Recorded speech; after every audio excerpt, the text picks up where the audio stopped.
সংসার সংসার চ্যানেলে স্বাগত। আজকে আমরা পশ্চিমবঙ্গের রূপকার ডক্টর বিধানচন্দ্র রায়কে শ্রদ্ধা জানিয়ে আমাদের মায়ের কথা শুরু করছি। সারদা মা তো আমরা শুনছি, সারদা মা নহবতে আছেন, প্রায় দক্ষিণেশ্বরে মা 15 বছর ছিলেন। খুবই খুশির জীবন কাটাতেন, অত কষ্ট করতেন, অত পরিশ্রম করতেন, কিন্তু তাও উনি খুব খুশিতে থাকতেন। ওই যে বলেছিলেন যেন আনন্দের ঘট বসানো বুকের মধ্যে। যা হোক, এবারে ঠাকুরের খাওয়া নিয়ে তো একটা ঝামেলা থাকতোই, সবাই ঠাকুরকে সেবা করতে চায়, আর তখন ঠাকুরের অসংখ্য ভক্ত হয়ে গেছে। মা কাছে থাকতেন গোলাপ মা। গোলাপ মা ঠাকুরের মায়ের দুজনেরই খুব প্রিয় শিষ্য। তা গোলাপ মা এবারে ঠাকুরের খাওয়াবেন বলে মায়ের কাছ থেকে খাবার নিয়ে গিয়ে ঠাকুরকে দিতেন। এরম দিনের পর দিন চলতো। ওইটা একটু খাওয়ানোর সময় দুজনে দেখা সাক্ষাৎ হতো, মা একটু শান্তি পেতেন। কিন্তু কি করবে, ভক্ত সবাই সমান, মা কখনো না করেননি। ঠাকুর বুঝতেন যে মায়ের তো কষ্ট হচ্ছে, কারণ মা তো ঠাকুরের কাছে আসতে পারছেন না, একটু ঠাকুরকে সেবা করতে পারছেন না। তা কারোরই কিছু করার নেই, কিন্তু ঠাকুরেরও খুব অসুবিধা হতো। ঠাকুরকে মা তো খুব যত্ন করে খাওয়াতেন। তারপরে যা হোক, গোলাপ মাও বুঝতে পারলেন যে ঠিক হচ্ছে না, তখন তিনি আবার মায়ের কাজ মাকেই দিয়ে দিলেন। মাও খুশি হয়ে রামকৃষ্ণদেবের সেবা করতে লাগলেন। মায়ের এবার একটা অন্য কথা বলি, প্রসঙ্গ। মায়ের কিন্তু গয়না পরতে মা ভালোবাসতেন। আর সেই যখন 5 বছর বয়সে বিয়ে হয়েছিল, আগেই বলেছি, মাকে সব জমিদার বাড়ি থেকে এনে গয়না পরানো হয়েছিল। আর সেই গয়নাগাটি তো রাত্রিরে ঠাকুর খুলে রেখে দিয়েছিলেন, আর কেননা পরের গয়না ফেরত দিতে হবে। মা সকালে উঠে খুব কাঁদাকাটা করছিলেন, 5 বছরের বালিকা। তখন চন্দ্রাদেবী ওনার শাশুড়ি মা বলেছিলেন, তুমি কেঁদো না, গদাই তোমার অনেক গয়না করে দেবে। কিন্তু ঠাকুর তারপরে মাকে তাবিজ, ডায়মন্ড কাটা বালা ঠাকুরের হাতে দেখে করে দিয়েছিলেন। তাছাড়াও মা গলায় হার, কানে মাকড়ি, নাকে নথ এসব পরতেন। মা পরে থাকতেন, ঘোমটা দেয়া তো থাকতো, সবসময় ঘোমটা বৃথা থাকতেন, কেউই দেখতে পেত না। তবু যারা কাছের লোক দেখেছে। একদিন যোগিন মা কার কাছে শুনে এসেছেন যে ঠাকুর অত ত্যাগী সন্ন্যাসী, আর তার স্ত্রী অত গয়নাগাটি পরেন কেন। তিনি আবার সেটা গোলাপ মাকে বলেছেন। আর মেয়েদের পেটে কথা থাকে না, যুধিষ্ঠিরের অভিশাপ জানেন তো সেই গল্প। কুন্তী তো কর্ণর কথা অনেক দিন পরে সর্বসমক্ষে প্রকাশ করেছিলেন। আর ধর্মপুত্র যুধিষ্ঠিরের তো ওটা পছন্দ হয়নি। উনি খুব বিরক্ত হয়ে রাগ করে বলেছিলেন, এই সামান্য কথাটা মায়ের কি এখন না বললেই হতো না। এটা মনে মনে হয়তো ভেবেছিলেন। উনি বলেছিলেন যে মেয়েদের পেটে কথা থাকবে না, অভিশাপ দিয়েছিলেন।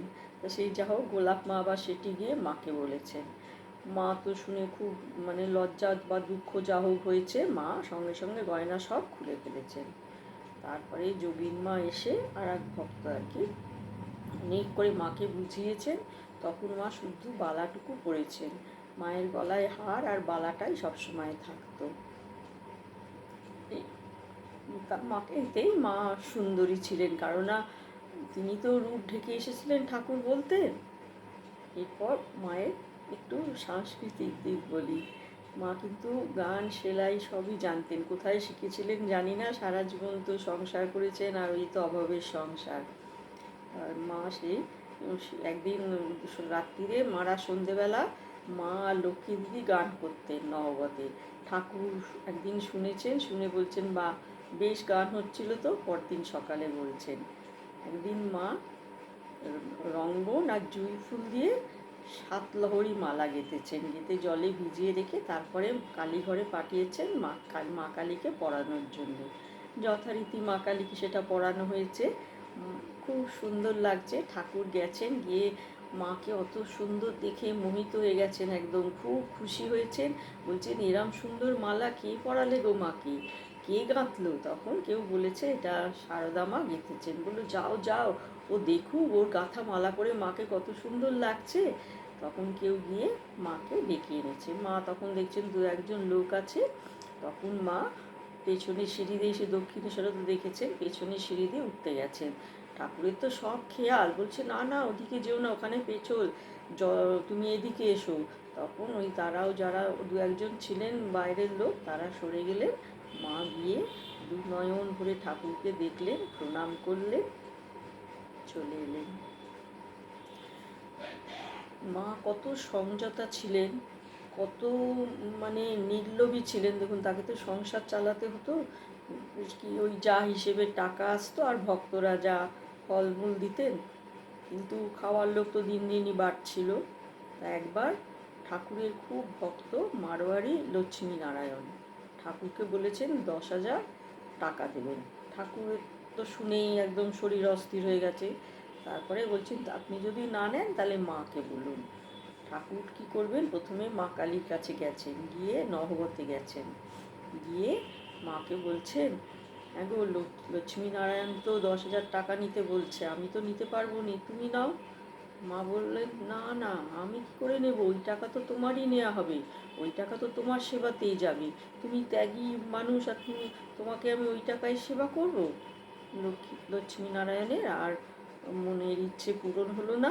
আমাদের ঠাকুর আর মাও যে কত সংযত ছিলেন বা নির্লোভ ছিল, সেটাও আমরা জানতে পারলাম। ঠাকুর মাকে নানাভাবেই তৈরি করছিলেন। প্রথমে তো তিনি সাংসারিক সবভাবেই তৈরি করেছেন, তারপরে ষোড়শী পুজোতে তো তিনি তার যা সাধনালব্ধ, তার যা কিছু ছিল সবই তো মাকে দিয়েছেন। তাও তিনি মাকে সবসময় আধ্যাত্মিক পথে পরিচালনা করতেন। মা লক্ষ্মী দিদি সব কামারপুকুর থেকে আগেই দীক্ষা নিয়েছিলেন, তবুও ঠাকুর মায়ের জীবে বীজ মন্ত্র লিখে দিয়েছিলেন। মা রোজ 3টের সময় উঠতেন, উঠে ধ্যান জপ তপ করতেন। একবার মায়ের খুব শরীর খারাপ হলো, তখন আর মা কদিন একটু দেরি করে উঠছেন। মা দেখলেন না এরকম কদিন উঠছেন, দেখলেন না এ তো আলস্য ধরে যাচ্ছে, আবার সেই সকালে উঠতে শুরু করলেন। এইভাবেই মায়ের দিন যাপন হতো। ঠাকুরও মাকে সেইভাবেই তৈরি করছিলেন, মাও কোনো দিন তার অন্যথা করেননি। নিজেকে তিনিও আধ্যাত্মিক পথে চালনা করছিলেন। তা মায়ের একবার ইচ্ছে হলো যে, ইচ্ছে না মনে মনে আর কি ভাবছেন যে ঠাকুরের কি সুন্দর ভাব সমাধি হয়, দু একজন শিষ্যারও হয়, মায়েরও খুব ইচ্ছে, কিন্তু মা ঠাকুরকে কিছু বলতে পারছেন না। একে তো সবসময় লোক থাকে, তারপরে মা কিছু বলেন, উনি যোগিন মাকে বলেছেন তুমি একটু ঠাকুরকে বলো। তখন যোগিন মা রামকৃষ্ণদেব একা ছিলেন দেখে গিয়ে বলেছেন, শুনেই তো রামকৃষ্ণদেব একটু গম্ভীর হয়ে গেলেন। তারপরে যোগিন মা চলে এসেছে, এসে দেখছে মা তো একদম গভীর সমাধিতে মগ্ন, কখনো হাসছেন কখনো কাঁদছেন। তখন যোগিন মা বাইরে অপেক্ষা করলেন। তারপরে মা যখন সমাধি থেকে জাগলেন, তখন যোগিন মা মায়ের কাছে গেলেন। মা তখন বললেন কি ঠাকুরের কাছ থেকে ঘুরে এলে? বললো মা অনেকক্ষণ হয়ে গেছে, তুমি যে বলো তোমার সমাধি হয় না, তুমি তো এতক্ষণ সমাধিতে, গভীর সমাধিতে ছিলে। মা একটু লজ্জা পেলেন, একটু খুশিও হয়ে চুপ করে গেলেন। আজ এই পর্যন্ত। একটু মায়ের বাণী বলি। এমন যে জল যার স্বভাব নিচের দিকে যাওয়া, তাকেও সূর্যকিরণ আকাশে টেনে তোলে, তেমনি মনেরও তো স্বভাবই নিচের দিকে ভোগে, তাকেও ভগবানের কৃপা ঊর্ধ্বগামী করে। নমস্কার।